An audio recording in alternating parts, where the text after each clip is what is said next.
এই মেয়ে, তোমার গালে এটা কিসের দাগ? কি হয়েছে?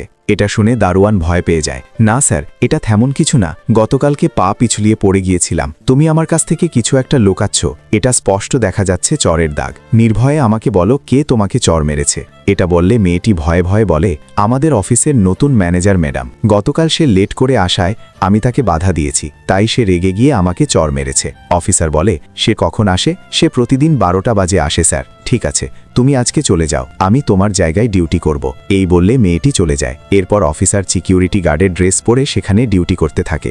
একটু পর ওই ম্যাডামটি যেতেই অফিসার তাকে থামায় আর বলে, ম্যাডাম দাঁড়ান, আপনি এই সময়ে অফিসে প্রবেশ করতে পারেন না। এটা শুনে মেয়েটি রেগে যায় আর ধমক দিয়ে বলে, গতকালের কথা কেউ তোকে বলেনি? তোর মতো একজনকে মেরে গাল লাল করে দিয়েছি। এরপর বন্ধুরা কি হয় সেটি দেখার আগে ভিডিওতে লাইক দিয়ে চ্যানেলটি সাবস্ক্রাইব করো। একটু পর অফিসের সহকারী লোকটির কাছে প্রোডাক্টসের রিভিউ করতে আসে। তা দেখে দুষ্টু মেয়েটি অবাক